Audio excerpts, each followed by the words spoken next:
تو بھر پایا، تب تک تو یہی کچھ کرنا ہے۔ ایک مقصد ہے سامنے، انقلاب برپا کرنا ہے۔ ایک کوشش ناکام ہو جائے کوئی پرواہ نہیں، نیکسٹ پھر تیار رہو ناکامی کے لیے۔ ایسا نہ ہو جو انگریزی میں کہتے ہیں hope for the best but be prepared for the worst. ایسا نہ ہو کہ دوسری مرتبہ ناکام ہو کے بددل ہو جاؤ، تمہاری ہمتیں جواب دے جائیں۔ نہیں، پہلے سے تیار رہو کہ دوسری مرتبہ بھی ناکامی آئے تو آئے، لیکن جب تک کہ کامیابی حاصل نہیں ہوتی ہمیں یہ کام کیے تھے۔ صبر کا مادہ نہیں ہوگا تو آپ کام نہیں کر سکیں گے۔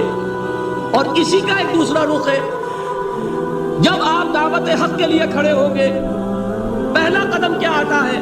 استہزاء، تمسخر، مذاق اڑانا، جس کی میں مثال اب دینا چاہتا ہوں محمد رسول اللہ صلی اللہ علیہ وسلم کی شخصیت سے۔ دیکھیے ہم کیا اور ہماری بساط کیا، ہم کیا مبلغ ہوں گے، کیا داعی ہوں گے، ہمارے اپنے دامن پر داغ ہوتے ہیں، لیکن یہ کہ محمد رسول اللہ کے دامن پر کوئی داغ تھا؟ ان کو تو سارے مکے والے الصادق الامین کہتے تھے، نہایت محبوب شخصیت تھے۔ ان کے لیے تو جا صادق جا الامین یہ الفاظ سننے میں آتے تھے، آنکھوں کا تارا۔ لیکن جب آپ نے دعوت اب شروع کی، اب قرآن مجید میں دیکھیے، کسی نے کہا مجنون ہو گئے، دماغ خراب ہو گیا، پاگل ہو گئے، اجی شاعر ہے، کچھ شعر توڑ لیتے ہیں ہم پر ڈھول جماتے ہیں۔ کسی نے کہا ساحر ہے، کچھ جادو سیکھ لیا۔ یہاں تک کہ ایسے بدبخت بھی پیدا ہوئے، قرآن میں ہے ساحر کذاب، سحر کرنے والا جادوگر نہایت جھوٹا۔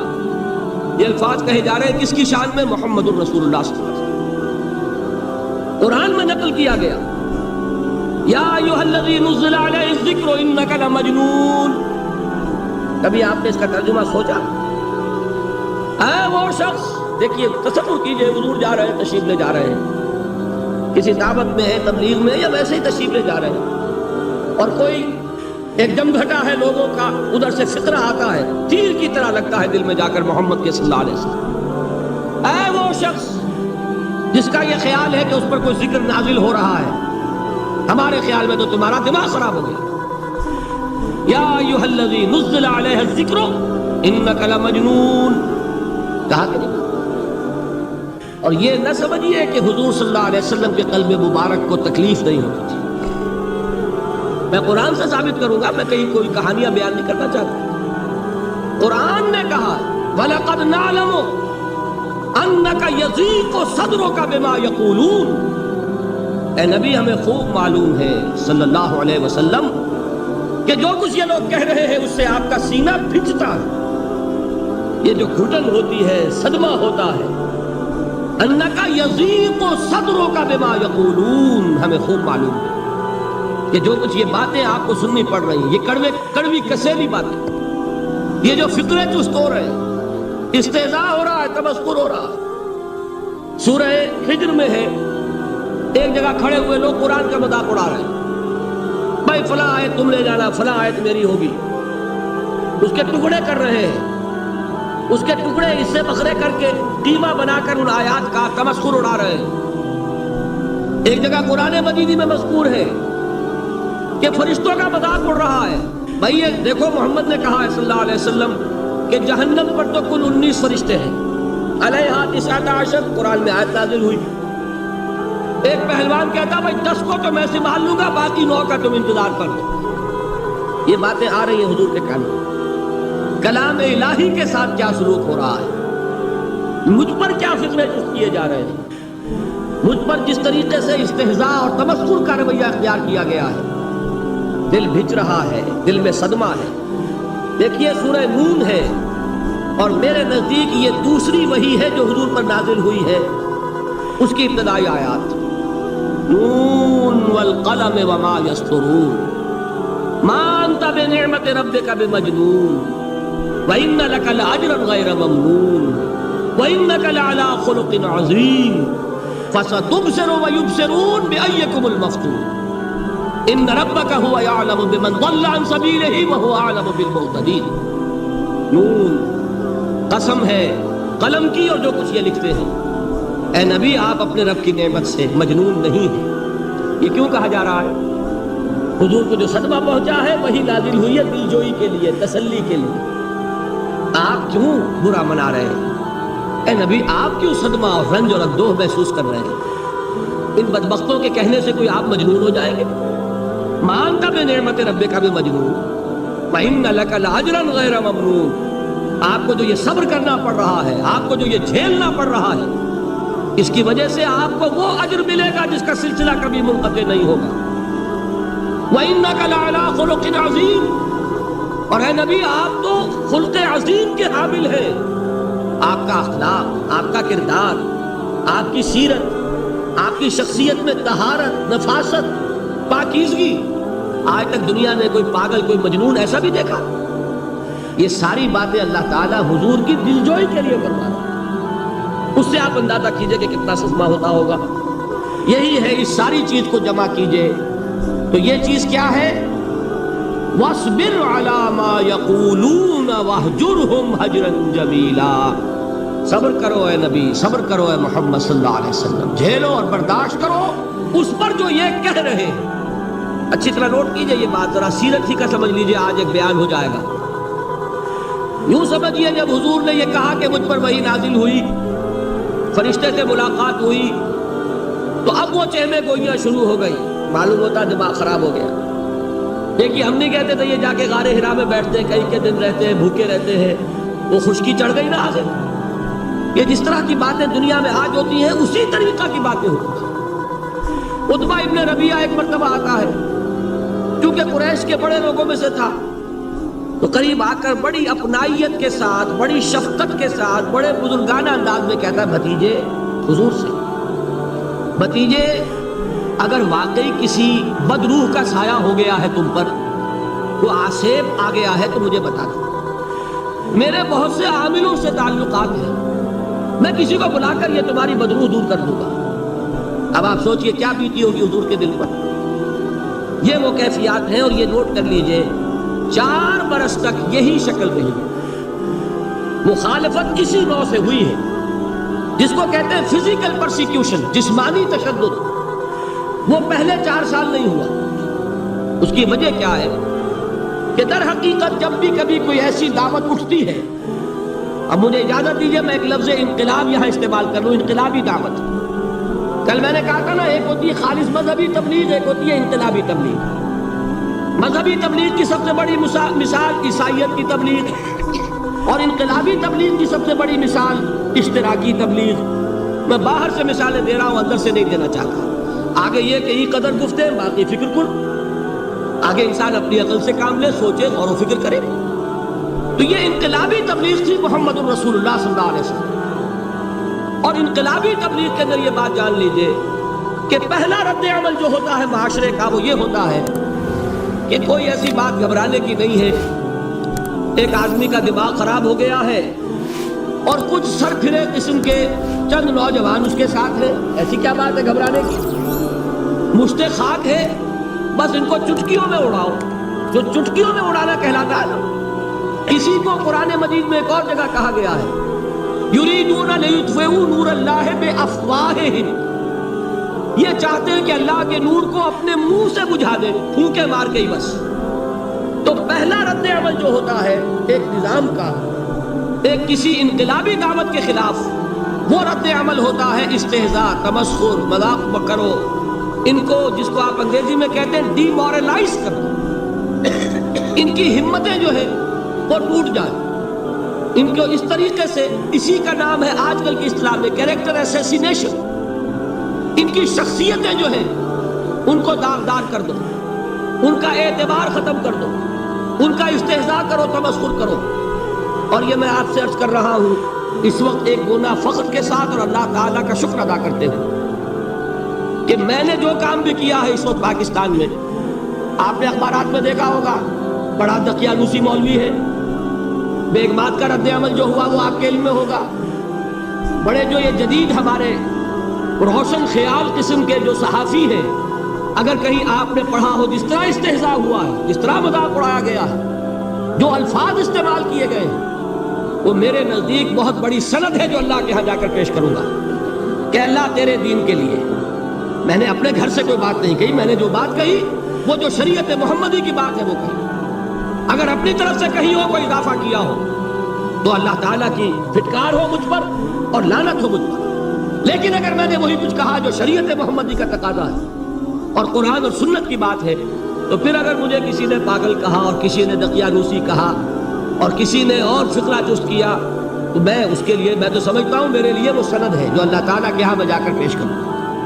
اور یہ جان لیجئے کہ وہی بات ہوتی ہے ہمیشہ، ہسٹری ریپیٹس اٹسیلف. وہ بات کریں گے جو حضور نے کی تھی، وہی رد عمل سامنے آئے گا جو اس وقت آیا. اس لیے کہ یہ تو جو انسانی مزاج ہے وہ نہیں بدلا، معاشرے کا انداز نہیں بدلا، وہ جو کام ہوگا اس کا رد عمل ابتدائی وہی ہوگا. اور اس میں در حقیقت امتحان ہوتا ہے صبر کا. کیا دل شکستہ ہو کر بیٹھ رہے گا انسان؟ ہمت جواب دے جائے گی، کمر ٹوٹ جائے گی، قوت ارادی اور عزیمت جو ہے مزمحل ہو جائے گی، پھونکوں سے چراغ بجھ جائے گا. یہ جو میں نے آیت آپ کو سنائی تھی اس کا بڑی خوبصورت کے ساتھ ترجمہ کیا ہے مولانا ظفر علی خان نے کہ نور خدا ہے کفر کی حرکت میں خندہ زن، پھونکوں سے یہ چراغ بجھایا نہ جائے گا. یریدون لیطفئوا نور اللہ بافواہہم واللہ متم نورہ ولو کرہ الکافرون. یہ چاہتے ہیں کہ اپنے منہ کی پھونکوں سے اللہ کے نور کو بجھا دیں، حالانکہ اللہ تعالیٰ تو اپنے نور کا اتمام فرما کر رہے گا، خواہ ان کافروں کو کتنا ہی ناگوار ہو. اس کی ترجمانی ہے نور خدا ہے کفر کی حرکت پہ خنددن، پھونکوں سے یہ چراغ بجھایا نہ جائے. بہرحال اس مرحلے پر میں نے آپ کو 2 صبر بتائے. صبر کس چیز سے؟ اپنا کیریئر دنیاوی جو بھی آپ حاصل کر سکتے تھے. ذہین آدمی ذہانت لگائے گا تو دین کی دعوت دے گا ایٹ دی انٹلیکچوئل لیول. اور یہ بات جان لیجئے کہ یہ چیز دنیا میں کسی کمائی کا ذریعہ نہیں بن سکتی. اسے قربانی دینی پڑے گی کیریئر کی، اپنے مفادات کی، تب کام کر سکے گا. عام آدمی وقت لگائے گا، صلاحیتیں صرف کرے گا، اپنی وہی اس وقت سے اور توانائی سے پیسہ بنا سکتا تھا. آج کل تو آپ کو معلوم ہے کہ بڑی سادی ہو گئی ہے یہ حساب کتاب کی بات، بہت سادہ. ایک انسکلڈ لیبرر کا 1 گھنٹہ برابر ہے اتنے روپے کی، ایک سکلڈ لیبرر کا 1 گھنٹہ برابر ہے اتنے روپے کی. آپ تو ہر چیز کاؤنٹ کر سکتے ہیں، میئر کر سکتے ہیں. جو شخص 1 گھنٹہ لگا رہا ہے اس نے کوئی پیسہ خرچ کیا ہے، اسی وقت کو لگا کر وہ پیسہ بنا تھا، اسی ذہانت اور صلاحیت سے وہ کمائی کرتا. ادھر لگایا تو وہ جو کمی ہو رہی ہے اس کو برداشت کرنا، اس کو جھیلنا اور خوش دلی سے برداشت کرنا. یہ سمجھنا کہ در حقیقت یہ سب کچھ کیا ہے کہ اللہ تعالیٰ کے ہاں اس کا جو ثواب ملے گا. یہ صبر کا ایک رخ. اور استہزاء ہو، تمسخر ہو، مذاق اڑے، فقرے چست ہو، دقیانوسی کہا جائے، ریئیکشنری کہا جائے، یہ بڑے ریئیکشنری ہیں، یہ بڑے پچھلے زمانے کے لوگ ہیں، اگلے وقتوں کے ہیں یہ لوگ، انہیں کچھ نہ کہو. جو کہا جائے سنو. وَاصْبِرْ عَلَىٰ مَا يَقُولُونَ وَاهْجُرْهُمْ هَجْرًا جَمِيلًا. اور صبر کیجئے محمد صلی اللہ علیہ وسلم. دیکھیے کوئی پہلو ایسا نہیں ہے جس میں ہمیں ہدایت قرآن مجید سے اور سیرت محمد صلی اللہ علیہ وسلم سے ملنا ہے. اگر اللہ تعالیٰ مقام دعوت پر فائز ہونے کی توفیق عطا فرما دے تو جو مرحلے پیش آئیں گے وہ آپ کو نظر آ جائیں گے سیرت محمدی میں صلی اللہ علیہ وسلم. اور اس وقت حضور سے جو کہا گیا اس سے آپ کے دل پر بھی، اس کے زخمی جو آپ کا دل ہے، آپ کے احساسات ہیں، اس پر مرہم رکھا جائے گا. وَلَقَدْ نَعْلَمُ أَنَّكَ يَضِيقُ صَدْرُكَ بِمَا يَقُولُونَ. ہمیں خوب معلوم ہے کہ جو کچھ آج تمہیں سننا پڑ رہا ہے اس سے تمہارا سینہ بھجتا ہے، تمہیں رنج اور صدمہ ہوتا ہے. لیکن وَاصْبِرْ عَلَىٰ مَا يَقُولُونَ. جو کچھ یہ کہہ رہے ہیں اس پر صبر کیجئے، اس کو جھیلیے اور برداشت. اچھا، اس مرحلے پر صبر کی ایک تیسری شکل ہے، اس کو بھی سمجھ لیجئے. وہ صبر ہے جو میں نے سورہ حامیم السجدہ کے حوالے سے آپ کے سامنے رکھا ہے. مقام دعوت پر جو شخص فائز ہو گیا ہو اس کے لیے یہ صبر لازم ہے کہ لوگ گالیاں دیں وہ دعائیں دیں، لوگ پتھراؤ کریں وہ پھول پیش کریں. اگر نہیں کرے گا دعوت نہیں آگے بڑھے. اچھی طرح سمجھ. یہ جو قانون ہے السن بالسن والعین بالعین بالعین، آنکھ کا بدلہ آنکھ اور دانت کے بدلے دانت اور کان کے بدلے کان، یہ قانون ہے شریعت کا. یہ قانون مقام دعوت پر نہیں چلتا. مقام دعوت کا قانون اور ہے، جھیلو، برداشت کرو، مارے کھاؤ، ہاتھ نہ اٹھاؤ۔ اس کا نام ہے پیسو ریزسٹنس۔ جو میں نے کل کہا تھا نا کہ 3 مجھے اصطلاحات آپ کو بتانی ہے اور اس کا مفہوم۔ تیسرے لیول پر جب آپ آ جائیں گے اقامت دین کی جدوجہد میں، اس کے لیے پہلا صبر کیا ہے؟ صبر محض۔ اب میرے پاس کوئی اور لفظ نہیں ہے ترجمہ کرنے کے لیے۔ صبر محض سے کوئی بات شاید بہت سے حضرات کی سمجھ میں نہیں آئے گی۔ صرف صبر کیا معنی؟ Passive resistance. لوگ گالیاں دیں تم دعائیں دو، لوگ تمہیں مار رہے ہو تم ہاتھ مت اٹھاؤ۔ یہ جو پیسو ریزسٹنس ہے مقام دعوت کے لیے یہ لازم۔ اصل میں حضرت مسیح علیہ السلام کے جو جملے عام طور پر ہمارے ہاں مشہور ہیں، بائبل میں ہیں، ان پر ہمارے کچھ علماء فطرے چست کر دیتے ہیں کہ یہ بڑی غیر فطری تعلیم ہے، یعنی حضرت مسیح کے یہ جملے نہیں ہو سکتے، اس لیے کہ شریعت کا قانون تو یہ ہے کہ تمہارے کوئی تھپڑ مارے تو تم تھپڑ مارو۔ قصاص، وَلَكُمْ فِي الْقِصَاصِ حَيَاةٌ يَا أُولِي الْأَلْبَابِ ہے کہ نہیں؟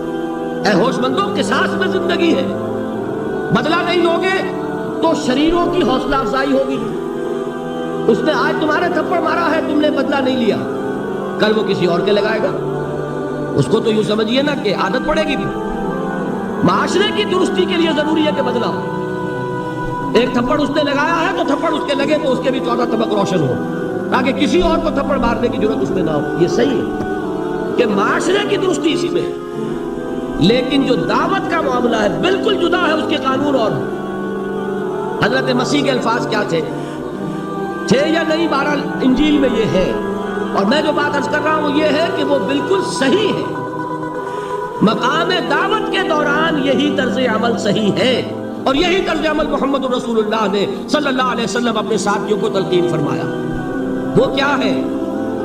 وہ الفاظ جو ہے انجیل کے وہ یہ ہے کہ اگر کوئی تمہارے داہنے گال پر تھپڑ مارے بایاں بھی پیش کرو۔ اگر کوئی تمہارا چغا لینا چاہے نالش کر کے تو تم اس کو کرتا بھی اتار کے دے دو۔ اگر کوئی تمہیں بیگار میں 1 کوس لے کے جانا چاہے تم 2 کوس اس کے ساتھ جاؤ۔ اس پر کہا گیا کہ یہ بڑی غیر فطری تعلیم ہے۔ یقیناً قانون کے اعتبار سے غیر فطری ہے، دعوت کے اعتبار سے یہ لازمی ہے۔ یہی دعوت کا یہی قانون ہے جو 12 برس تک مکے میں محمد رسول اللہ نے نافذ کیا۔ صحابہ کو کیا حکم تھا؟ تمہیں کتنا ہی مارا جائے تم جواب میں کوئی کارروائی نہیں کر سکتے۔ نو ریزسٹنس، نو ریٹیلیشن۔ ریزسٹنس تو ہے، پیسو ریزسٹنس۔ ریزسٹنس کیا ہے؟ کہ پیچھے مت ہٹنا۔ وہ سارا دباؤ کیوں دے رہے تھے کہ تم اپنا تعلق منقطع کرو محمد سے صلی اللہ علیہ وسلم، تم توحید کو چھوڑو، اپنے آبائی دین میں آؤ۔ اسی کے لیے پریشرائز کر رہے تھے نا۔ حضرت بلال کو مار رہا ہے امیہ ابن خلف، حضرت خباب بن الارت رضی اللہ تعالیٰ عنہ کو دہکتے ہوئے انگارے زمین میں بچھا کر اور اس کے اوپر ننگی پیٹھ لٹا دیا۔ آپ ذرا تصور کیجئے، ایک شخص دیکھ رہا ہے کہ دہکتے ہوئے انگارے بچھائے جا رہے ہیں، یہ میرے لیے تیار کیے جا رہے ہیں، اور پھر حکم دیا جاتا ہے کرتا اتار دو، کرتا اتار دیتا ہے، لیٹ جاؤ، لیٹ جاتا ہے۔ کیوں؟ بڑی غیر فطری بات ہے یہ تو۔ اسے ہاتھ پاؤں مارنے چاہیے۔ ایک آدمی ڈیسپریٹ ہو جائے تو آپ کو معلوم ہے اس کے اندر طاقت بہت آ جاتی ہے۔ اسے نظر آ رہا ہو کہ مجھے تو بھون دیں گے، کباب بنا دیں گے، تو اگر اسے اجازت ہو 2-4 کو مار کر مرے گا۔ اجازت نہیں۔ محمد نے ہاتھ باندھ دیے صلی اللہ علیہ وسلم، تمہیں اجازت نہیں ہاتھ اٹھانے کی۔ یہ بعد میں سورہ نساء میں یہ الفاظ نازل ہوئے کہ اے مسلمانوں، ایک زمانہ یہ تھا کہ تمہیں حکم تھا کفو ایدیکم، اپنے ہاتھ بندھے رکھو۔ You are not allowed to retaliate۔ ڈٹے رہو، جمے رہو، کھڑے رہو، صبر کرو، جھیلو، برداشت کرو، پیچھے نہ ہٹنا، نہ محمد کے دامن کو چھوڑنا صلی اللہ علیہ وسلم، نہ توحید کا دامن چھوڑنا، لیکن ہاتھ اٹھانے کی اجازت۔ بتائیے کہاں گیا قانون؟ قانون تو یہ ہے کہ بدلا لو، لیکن وہ قانون تو اس وقت نافذ ہوگا جب انقلاب آ جائے گا، اسلامی حکومت قائم ہو جائے گی، تب آئے گا نا قانون۔ ابھی مرحلہ ہے انقلابی عمل کا، ابھی تو انقلاب لانا ہے، اسلامی حکومت قائم کرنی ہے، اس پروسیس کے تقاضے کچھ اور ہیں۔ اس میں جو پہلا مرحلہ ہے وہ پیسیو ریزسٹنس کا ہے، صبر۔ یہی وجہ ہے، دیکھیے مکی صورتوں میں خود نبی اکرم صلی اللہ علیہ وسلم کو اتنے مختلف پیرایوں میں صبر کا حکم دیا گیا۔ کچھ مثالیں میں دے چکا ہوں، وَلِرَبِّكَ فَاصْبِرْ، اسی طریقے سے وَاصْبِرْ كَمَا صَبَرَ أُولُو الْعَزْمِ مِنَ الرُّسُلِ، اے نبی صبر کیجئے جیسے کہ صبر کیا ہمارے اولو العزم رسولوں نے۔ وَاصْبِرْ وَمَا صَبْرُكَ إِلَّا بِاللَّهِ، اے نبی صبر کیجئے اور آپ کا صبر تو اللہ ہی کے سہارے ہے۔ وَاصْبِرْ لِحُكْمِ رَبِّكَ، یہ سورہ نون جس کی ابتدائی آیات میں نے آپ کو سنائی، نون والقلم وما يسطرون ما انت بنعمت ربك بمجنون، اس کا اختتام کیا ہوتا ہے؟ وَاصْبِرْ لِحُكْمِ رَبِّكَ وَلَا تَكُنْ كَصَاحِبِ الْحُوتِ إِذْ نَادَىٰ وَهُوَ مَكْظُومٌ، اے نبی صبر کیجئے اپنے رب کے فیصلے کا، انتظار کیجئے اور اس مچھلی والے کے مانند نہ ہو جائیے۔ مچھلی والا کون؟ حضرت یونس علیہ السلام۔ مچھلی والے نے اپنے دینی حمیت اور غیرت جو تھی اس کی وجہ سے اللہ کے حکم کا انتظار نہیں کیا، اپنی قوم کو چھوڑ کر چل دی۔ نبی کا، رسول کا یہ معاملہ ہوتا ہے، جیسے کہ آپ کو معلوم ہے کوئی افسر ہے کسی حکومت کا، وہ اپنی پلیس آف ڈیوٹی کو نہیں چھوڑ سکتا، he must stick to his place of duty. بڑے افسرز کے لیے تو یہ بہت بہت اہم بات ہے۔ تو اے رسول، جہاں آپ کو ہم نے تعینات کیا ہے آپ وہاں سے ہل نہیں سکتے کہ ذرا مخالفت ہوئی، لوگوں نے فکرے چست کیے اور آپ کہیں اور چل دیے، دفع ہوئیے، یہ بات نہیں سننا چاہتے، میں کسی اور کو سناؤں گا، ہو سکتا ہے نا؟ ہم تو کرتے ہیں نا یہ، اس لیے کہ ہمیں تو اللہ نے کہیں تعینات تو نہیں کیا نا۔ اگر ایک جگہ کے لوگ بات نہیں سنتے، چلو بھائی ہم کہیں اور جائیں گے، وہاں بات سنائیں گے۔ لیکن رسول کا معاملہ ہوتا ہے جو اس کی پلیس آف اپائنٹمنٹ ہے، he cannot leave his place without the express permission of Allah subhanahu wa ta'ala۔ آپ نے یہ سنا ہوگا، سیرت کی تقاریر میں پڑھا ہوگا کہ مدینہ کی طرف ہجرت کی اجازت حضور نے تمام صحابہ کو دے دی، خود منتظر رہے جب تک کہ اللہ کی طرف سے اجازت نہیں آئی۔ حضرت ابوبکر پوچھتے رہتے تھے حضور اجازت آ گئی کہ نہیں؟ ابھی نہیں آئی۔ حضور اذن آ گیا؟ نہیں آیا، ابھی نہیں آیا۔ حبشہ کی طرف سب کو بھیج دیا، اجازت دے دی جو جانا چاہے چلا جائے۔ حضور کی صاحبزادی جو حضرت عثمان کے نکاح میں تھی وہ بھی ہجرت کر رہی، لیکن حضور تو نہیں گئے۔ رسول نہیں چھوڑ سکتا اپنی جگہ کو، یہاں تک کہ تمام تقریباً صحابہ چلے گئے، حضور رہ گئے، حضرت ابوبکر رہ گئے، حضرت علی رہ گئے، اور حضرت ابوبکر پوچھ رہے ہیں بار بار اجازت آئی یا نہیں؟ نہیں، ابھی نہیں آئی۔ حضرت عائشہ نے واقعہ بیان کیا کہ ایک روز اچانک دوپہر کے وقت ہم نے دیکھا کہ حضور نے اپنے پورے جسم کو ڈھانپا ہوا ہے، چہرے کو بھی کپڑے میں ڈھانکا ہوا ہے اور تشریف لا رہے ہیں۔ یہ اس میں تعجب کی بات یہ کہ عرب میں آج بھی آپ کو معلوم ہے کہ یہ چیز جو ہے ان کی روایات کے خلاف ہے کہ دوپہر کے وقت کوئی کسی سے ملنے جائے۔ یہ وقت جو ہے قیلولے کا ہے، آرام کا ہے۔ آج کل وہ عصر اور ظہر کے مابین کا وقفہ، تو ٹھیک دوپہر کے وقت تشریف لائے حضور۔ آپ نے آ کے حضرت ابوبکر سے فرمایا کہ اجازت آ گئی ہے۔ اس میں ایک قصہ تھوڑا سا اور بتا دوں، بہت دلچسپ ہے اور بہت ہمارے لیے سبق آموز ہے۔ حضرت ابوبکر نے بہت خوش ہو کر ایک بات کہی، حضور میں نے 2 اونٹنیاں تیار کی ہوئی ہیں۔ یعنی اب آپ وہ تو سوچتے تھے نا شاباش ملے گی کہ میں نے تیاری کی ہوئی ہے، میں نے 2 اونٹنیوں کو خوب کھلا پلا کے فرما کیا ہوا ہے، بڑی توانا ہے تاکہ ہم تیزی کے ساتھ سفر کر سکیں۔ حضور نے توقف کیا، فرمایا ہاں ٹھیک ہے، 1 اونٹنی میں استعمال کروں گا لیکن میں اس کی قیمت ادا کروں گا۔ حضرت ابوبکر کی آنکھوں میں آنسو آ گئے، روتے ہوئے کہا حضور مجھ سے یہ مغایرت، کیا یہ جان اور مال کسی اور کے لیے ہے؟ آپ مجھ سے بھی کہہ رہے ہیں میری اونٹنی جو ہے وہ بھی بلا معاوضہ آپ کو بولنے فرما رہے۔ یہ ہے محمد الرسول اللہ کی غیرت اور حمیت کا۔ ہمارا معاملہ جو ہے دین کی دعوت و تبلیغ کے اعتبار سے بالکل مختلف بنا ہوا ہے، اسی لیے وہ عزت نہیں، وہ وقار نہیں۔ یہاں یہ حال ہے کہ حضور کے خسر ہیں، جان نثار ہیں، یار غار ہیں، سب کچھ ہے، لیکن وہاں بھی یہ معاملہ ہے کہ ٹھیک ہے اونٹنی کی میں قیمت ادا کروں۔ بہرحال میں جو عرض کر رہا تھا وہ یہ ہے کہ چونکہ رسول کو اجازت نہیں تو فرمایا گیا وَاصْبِرْ لِحُكْمِ رَبِّكَ وَلَا تَكُنْ كَصَاحِبِ الْحُوتِ. دیکھنا وہ جو یونس علیہ السلام جو انہوں نے کیا تھا اجازت آئے بغیر وہ اپنی قوم کو چھوڑ کر، وہ قوم کو چھوڑ کر کسی اور وجہ سے نہیں گئے تھے دین کی حمیت اور غیرت کی وجہ سے. یہ بدبخت بات سننے کو تیار نہیں ہے تو دفع ہو، میں کہیں اور جا کر اللہ کی بات کہیں سناؤں گا، لیکن اجازت کے بغیر نہیں جا سکتے. یہی وجہ ہے کہ پکڑ ہوئی، گرفت ہوئی اور مچھلی کے پیٹ میں رہے. وہاں وہ لا الہ الا انت سبحانک انی کنت من الظالمین، اور وہاں سے پھر اللہ تعالیٰ نے نجات دی، مچھلی نے انہیں اگل دیا ساحل کے اوپر. یہ ایک لمبی بات ہے. تو یہاں حضور سے کیا کہا گیا؟ صبر کی. اب دیکھیے ایک بات عجیب ہے، یہ ربط اپنے ذہن میں رکھیے. اللہ تو صبر کی تلقین کر رہا ہے اپنے رسول کو، اور رسول یہی تلقین کر رہے ہیں اپنے صحابہ کو. صبر کرو، جھیلو، برداشت کرو، ہاتھ مت اٹھانا، کوئی جوابی کارروائی نہیں ہوگی، بلکہ اپنے اوپر جھیلو جو کچھ جھیلنا ہے، ڈٹے رہو، پیچھے مت ہٹنا، یہ صبر ہے.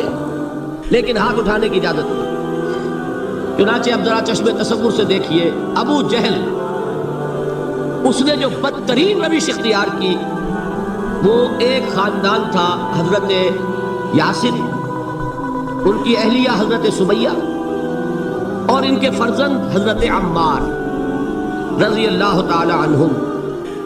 یہ غلام نہیں تھے. حضرت سمیہ تو کنیز تھی لیکن یاسر غلام نہیں تھے. ان کی کہانی یہ ہے، واقعہ یہ ہے کہ یہ بہت نیک آدمی تھے. یاسر یمن کے باشندے. انہیں کو خواب میں بشارت ہوئی کہ نبی کا ظہور ہونے والا ہے مکے میں، جاؤ شاید ان کے قدموں تک پہنچ جاؤ. جیسے حضرت سلمان فارسی کی بات میں نے آپ کو بتائی، وہ تو خواب کی بشارت نہیں تھی، وہ ان کے غور و فکر کا معاملہ تھا. انہوں نے وہ جو آگ کی پوجا پاٹ ہے اس کو چھوڑا اور سفر کیا، اور پھر انہیں خبر دی ایک راہب نے کہ کھجوروں کی سرزمین میں آخری نبی کا ظہور ہونے والا ہے، جاؤ شاید قسمت یابی کرے. انہیں خواب آیا تھا. یہ یمن سے ترک وطن کر کے مکے آ گئے.